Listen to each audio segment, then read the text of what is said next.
You're listening to A Mighty Fortress, celebrating 180 years of Lutheranism in Australia. A mighty fortress it is our God, a trusty shield and weapon. G'day and welcome to A Mighty Fortress. I'm your host, Knight Jake Zabel. Welcome to Australia's only confessional Lutheran podcast. Welcome to 2018. This year we celebrate 180 years of Lutherans being within Australia. For today, January 23rd, 2018, marks 180 years since the first Lutheran missionaries landed in Australia, at a place called Moreton Bay in Queensland, my home state and the state that I'm currently recording from. Before we get underway with today's episode, I just wanted to do a little bit of disclaimer. So first, I'd like to remind everybody that the Order of Knight George, which is the website and organisation that I run that's connected with this podcast, now has a Patreon site. We would encourage you to head over to Patreon and support us. Maybe give us $1 a month, $2 a month. It's up to you how much you'd like to donate, but we'd really appreciate your support so that we can help get out more confessional Lutheran content. I'm attempting to try and do Order of Knight George printing press and get some confessional Lutheran works printed, especially some older confessional Lutheran works produced by the Evangelical Lutheran Church of Australia, some of the really old content put out by them, which is now out of print and out of copyright, which is why I can print that stuff. Plus, I just got some of my own material I'd like to print. Plus, I've received some material from some other confessional Lutherans that have been happy to give me permission to print their works. And if there's anyone else out there that has material that they'd like printed and distributed, I'm happy to do that. With the printing press, we're aiming at just printing the materials and distributing them for free, but at the same time asking for donations. If you go over to the Order of Knight George website, which is www.knightgeorge.info, you'll see a tab called Publication. On there you'll see the books that we've got available so far, and underneath those books you'll see a price. Now, all books are given away for free, but I'm asking people for donations to help support printing those books. Those prices you see on the page are therefore recommended donations. I'm letting you know how much money it costs me to print each book. So if you do ask for a book, I will print it out and send it to you for free. However, I'm kindly asking that you'd help cover printing and postage costs, because otherwise I'm going to go into debt if I'm just printing and distributing books for free.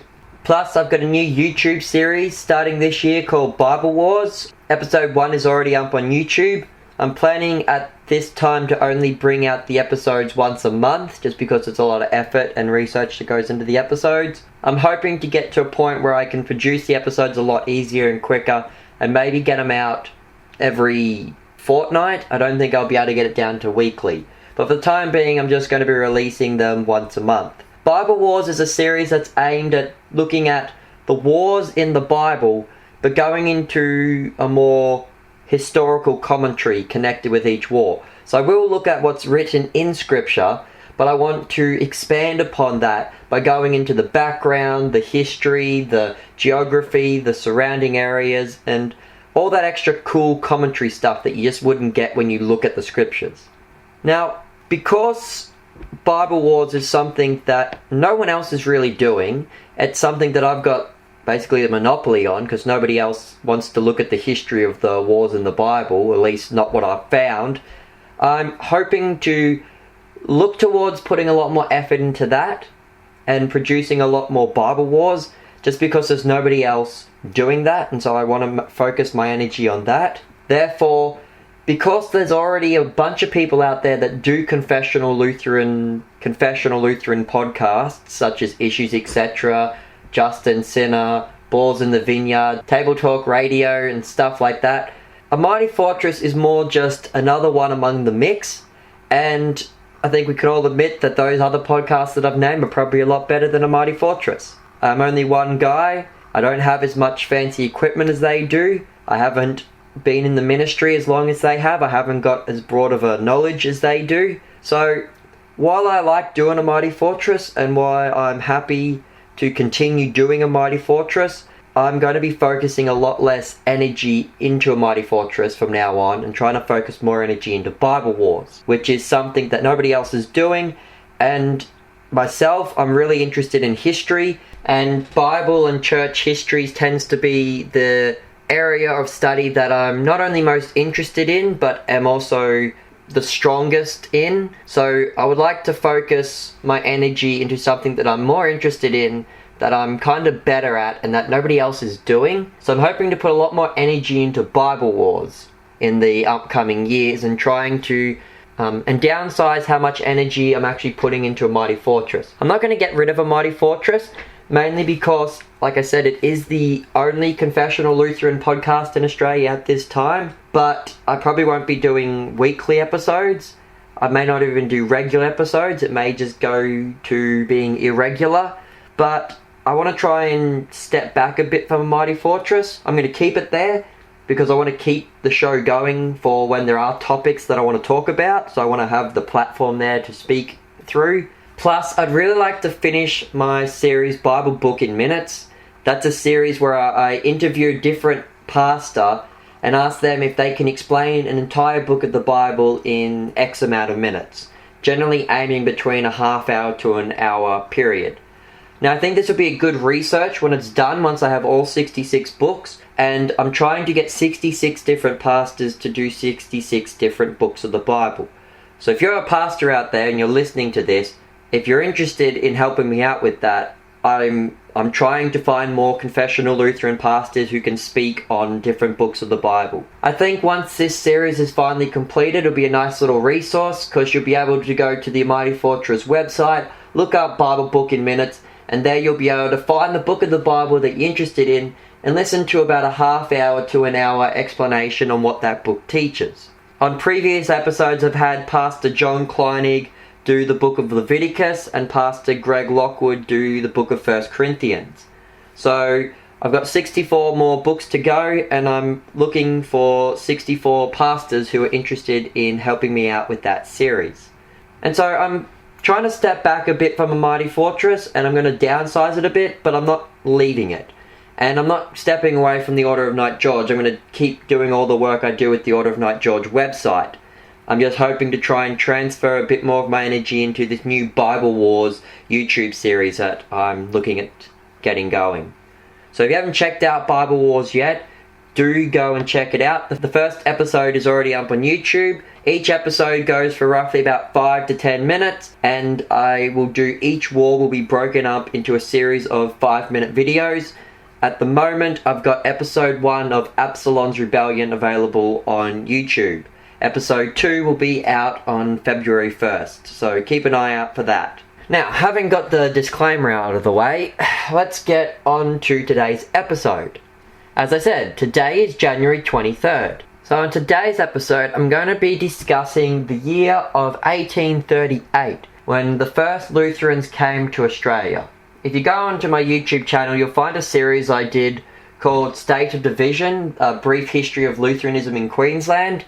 There I have 3 videos, and across those 3 videos I cover 200 years of history from 1817, when the King of Prussia tried to unite the Lutherans and the Reformed, up until 2017, seeing how Lutheranism developed in Queensland.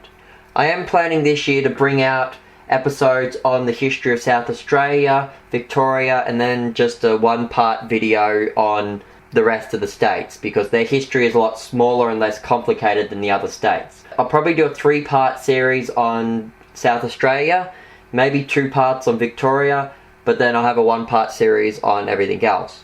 Keep an eye out for those videos.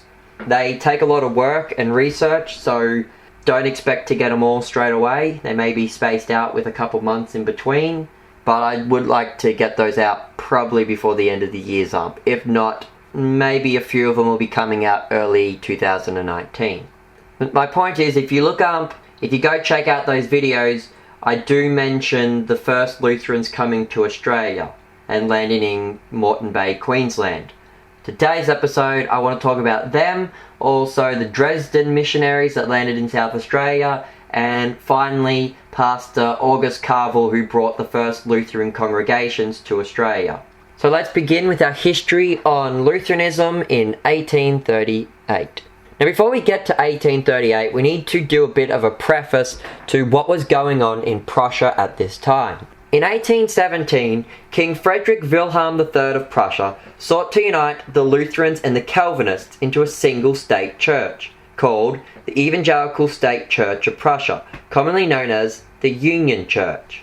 This union, known as the Prussian Union of Churches, sought to bring unity, but instead it actually created more division, because the Lutherans and the Calvinists didn't get on, and they argued, and you also split Lutherans into two groups. The Union Lutherans, who endorsed the Union, and the Old Lutherans, which were your confessional Orthodox Lutherans who opposed this union and confessed true confessional Lutheranism as confessed in the Book of Concord of 1580. In 1830, on the 300-year anniversary of the presentation of the Augsburg Confession, the king introduced a new hymnal and a new liturgy into the Union Church. In doing so, he sought to introduce the Calvinist symbolic view of the Lord's Supper into the church. This later resulted into what was known as the Old Lutheran Schism of 1835, when groups of dissenting Lutherans who still held to the historical teachings of the Lutheran Church split from the Union Church. These groups, known as the Old Lutherans, tended to immigrate to places like Australia and America. Some significant names among these Old Lutherans were people such as Karl Ferdinand Wilhelm Walther, known as C.F.W. Walther, the founding president of the Lutheran Church Missouri Synod, also Pastor August Carville, the founding pastor of the Emmanuel Synod in South Australia, and Pastor Gotthard Fritzer, the founding pastor of the Evangelical Lutheran Church of Australia. However, the history of Lutheranism in Australia doesn't begin with Pastor August Carville and the old Lutheran refugees who fled Prussia. Instead, the history of Lutheranism begins in Queensland with the Gosner missionaries, who had arrived at Moreton Bay in 1838. See, the Gosner missionaries had been trained in the non-denominational Protestant seminary, the Gosner Theological College, founded by the Reformed theologian Johannes Gosner. These Lutheran missionaries were sent to Moreton Bay from the Gosner Theological College by the request of Reverend John Dungmore Lang, a Presbyterian preacher in Sydney. Lang had sought to establish a mission at Moreton Bay to the Australian Aboriginals. Having been unable to find any missionaries in Australia, he turned his sights to Gosner. The Lutheran missionaries left Germany on July 9, 1837, and arrived in Moreton Bay on January 23, 1838. The 8 Gosner missionaries who arrived, who were Union Lutherans, became the first Lutherans of Australia. The Gosner missionaries settled quickly into the Moreton area and established an Aboriginal mission at Zion Hill, later renamed German Station, which is currently known as the Brisbane suburb of Nunda. These men would later be joined by a second group of Gosner missionaries in 1844, yet by 1848 the mission was abandoned without a single Aboriginal convert to Christianity.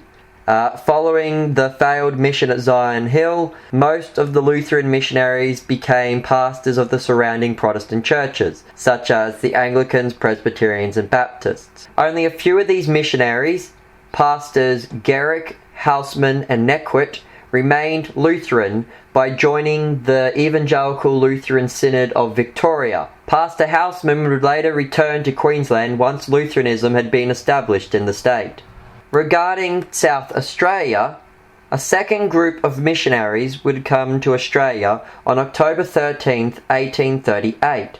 These two missionaries, Pastor Christian Talishman and Claymore Sherman from the Evangelical Lutheran Mission Society at Dresden, arrived in South Australia to minister to the Australian Aboriginals around the Adelaide area. These Dresden missionaries would later play a larger role in the upcoming split between the Lutherans in South Australia. In the end of 1838, Australia would welcome Pastor August Carville and the first Lutheran congregation in Australia. Following the old Lutheran schism in 1838, many Lutherans had been persecuted in the homeland of Prussia. Pastor August Ludwig Christian Carville and about 20 old Lutheran families sought to leave Prussia and immigrate elsewhere. Their first desired destination was not actually Australia, but the Caucasus region in southern Russia. This plan was disregarded due to political turmoil. Carville's people, as they would later be known, turned their eyes to North America, where many other old Lutherans, including Pastor Walther, had fled. Pastor Carville travelled to Hamburg in 1836 to arrange an immigration to America, but he failed to secure the necessary finances. However, while in Hamburg, Pastor Carville learned of a new British colony in South Australia. He also learned of a man known as George Fife Angus, a wealthy businessman who was the chairman of the South Australian Company, a group of investors who worked alongside the British government to establish a colony in South Australia. Pastor Carville travelled to London to seek the assistance of Mr. Angus. However, neither the British government nor the South Australian Company wished to assist the Lutherans. However, Mr. Angus was sympathetic to their plight and was a supporter of religious freedom. He offered to take full responsibility for this group of old Lutherans. In years to come, the South Australian Company would be impressed by the hard-working and trustworthy Lutheran immigrants and would enable more Lutherans to migrate to Australia. Carville and his people managed to immigrate to Australia, arriving in Port Adelaide on November 20th, 1838. Carville's people being the third group of Lutherans to arrive in Australia, establishing the first Lutheran congregation. As the years went by, more old Lutheran refugees would immigrate to South Australia. Carville's people would settle at Clemzig, now a suburb of Adelaide. A second group of Lutherans would arrive in January of 1839 and would settle in the hills at Harndorf, the town they named after their ship's captain, Dirk Hahn. A third boatload of old Lutherans would arrive in later January 1839 and settle at Glen Osmond.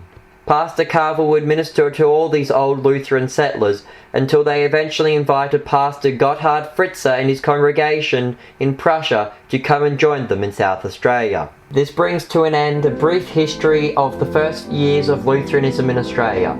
I hope you've enjoyed this episode of A Mighty Fortress and that you can join us again next time. I've been your host, Knight Jake. Goodbye and God bless.